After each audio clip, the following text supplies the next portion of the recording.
cleanup of all this begins. This morning, millions digging out after a historic bomb cyclone blizzard slammed the Northeast. The monster storm blanketing the I-95 corridor from Philly up to Boston, creating dangerous conditions. All-time record snowfall on Long Island and in Providence, Rhode Island, where more than 3 feet fell. Blizzard conditions stretching for miles, leading to virtual whiteouts. In New York City, trees buckled under the weight of heavy snow. Down trees in New Jersey, leaving more than 250,000 customers without power. For me, it was like you either got to get our power on or plow, because we don't want to sleep here tonight. Officials say it could be days before electricity is restored. Along the coast, strong winds and dangerous flooding, crashing ashore and flooding residential roads. Major cities transformed into ghost towns as officials instituted travel bans, urging residents to stay off the roads. Look at downtown Boston, normally super busy. The streets basically completely empty. Schools are closed, businesses are closed, the state of emergency in effect, officials telling people to stay home. This is dangerous. For those who did venture out, the conditions making travel treacherous. Cars sliding and fishtailing outside Boston, many getting stuck. Even power trucks and ambulances. First responders forced to dig this one out of deep snow with help from Good Samaritans. And Michael, I think the story of the day today is really going to be getting the lights, getting the power back on. As of right now, roughly 250,000 customers, most in hard-hit southeastern Massachusetts, still without power. Yeah, definitely need that power. No power, no heat. All right, Matt, thank you. We're going to go to Ginger. Bring in Ginger. And Ginger, say it ain't so. Good to have you in the studio, first of all. Secondly, 2 more rounds of snow could possibly be on the way. Yes, I'm calling the first one a puff in comparison to the others, though, so it's light, right? This is not going to stop everybody, and it's not going to cause the travel chaos like we saw with that Providence, Rhode Island breaking their all-time record for snowfall. The state of Rhode Island, actually, it's preliminary that is the highest they've seen at nearly 38 inches. Yes, 37 inches in Massachusetts. Connecticut had more than 30. Lyndhurst, New Jersey, 30 inches. Islip, New York, biggest storm on record there, 29 inches. For us, it was our 9th biggest snowstorm in New York City, but the biggest we've had in a decade. Same thing for Philadelphia. So here's that puff. It comes through tonight through early tomorrow. It won't leave much behind. You'd be lucky to see an inch, so this is not plowable at the coast. A little bit more when you go west. And then on Thursday night through Friday morning, we're watching rain to the south, but Washington, D.C. on up. And then you see New York City, we could have a little mix over to snow again. Not as big, Robin, but something to watch. It is something to watch, and we know that you will. All right, Ginger, thank you. We're going to turn now to the latest on the violence in Mexico after the killing of one of the most powerful cartel bosses. A lot of concern for Americans who are stranded there in Mexico. Whit Johnson has more on that story for us. Good morning, Whit. Robin, good morning. Mexican officials insist the situation is improving. Flights to the U.S. are resuming, although some airlines are still operating in a limited capacity. But over the past few days, the State Department says it's been in touch with hundreds of Americans trying to leave Mexico amid the violence.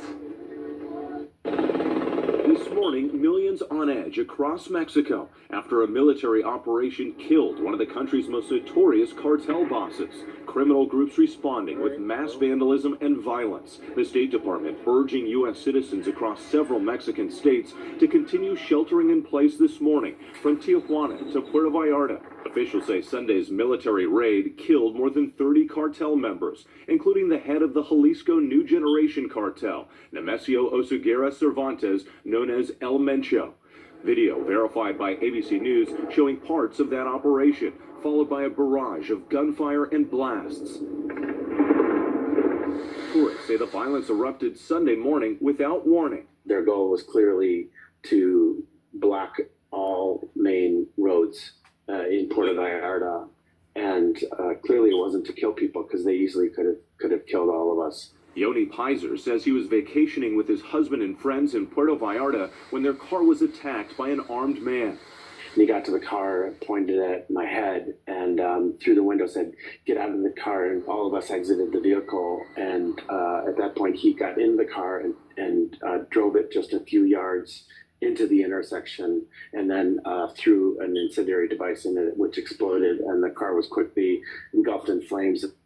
Now, the White House has confirmed the U.S. provided intelligence to Mexican officials, but now sources tell ABC News the CIA was instrumental in removing El Mencho, but no American troops were on the ground for the operation. George? Okay, Whit, thanks. We go to Washington now in the State of the Union.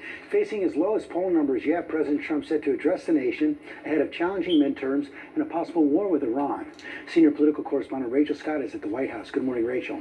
George, good morning to you. And even Republicans acknowledge this is not how President Trump wanted to head into his first State of the Union address of his second term, on the heels of that massive decision by the Supreme Court declaring most of his tariffs unconstitutional. Tonight, the president is expected to be just a few feet away from the justices that made that ruling, possibly even two that he appointed himself. He spent the last few days railing against them, saying that they and their families should be embarrassed, saying he couldn't care less if they come at all. Now, of course, we have seen some outbursts during these State of the Union addresses. Well, this morning we are learning that at least 39 Democrats plan to skip the speech altogether. There's a counter-programming event over on the National Mall. And all of this comes in a critical midterm election year. And as we are learning, the president is facing some headwinds in the polls. According to our latest ABC News Washington Post Ipsos poll, 60% of Americans disapprove of the president's job in office.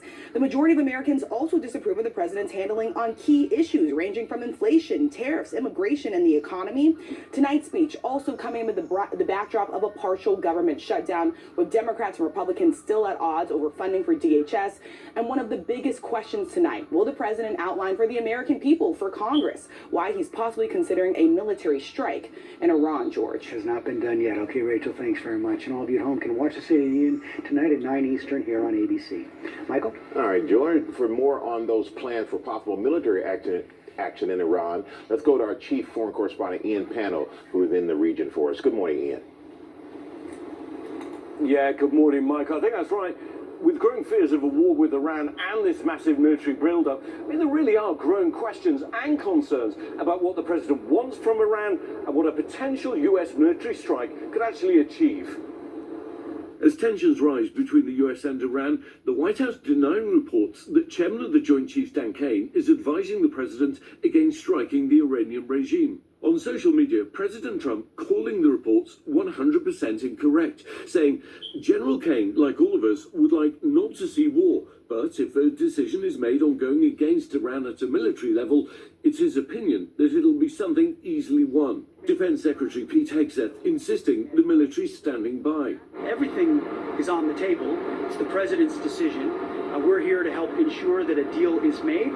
And I think Iran would be wise to make a good deal. Chairman of the Joint Chiefs Dan Kane has reportedly cautioned strikes against Iran could risk significant US casualties and be difficult due to lack of allied support. The US pushing a deal on Iran's nuclear program, despite the president saying online that it was blown to smithereens during a US bombing operation last year. Trump's special envoy to the Middle East now saying Iran is still capable of building a nuclear weapon. But this isn't new. UN nuclear watchdogs have said this for months, with Iran long denying it's trying to develop a nuclear weapon.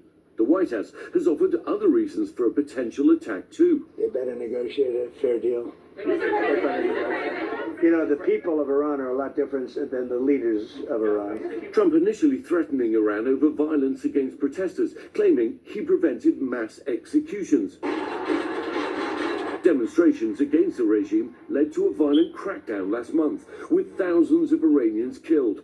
The president appearing to use that violence as yet another reason to send in the US military.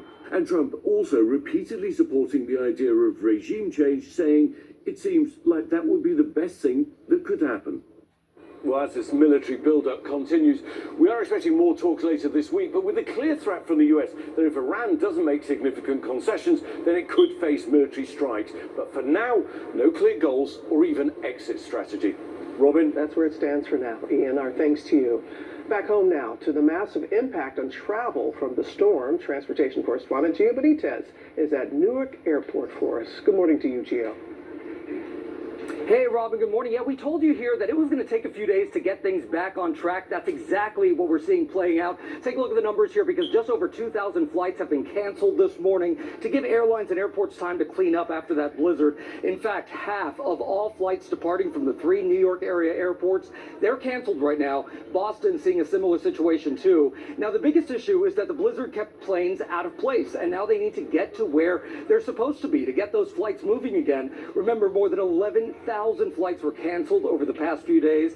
Now all of those passengers, they have to be moved to new flights, so there's a good chance that today's flights and tomorrow's are already sold out. So many passengers may not be able to fly until Thursday or even Friday. The good news is I've been looking at the cancellations for tomorrow. So far, very, very minimal, but you have to watch that next storm, George. Okay, Gio, thanks. Let's go down to Sam in Miami Beach.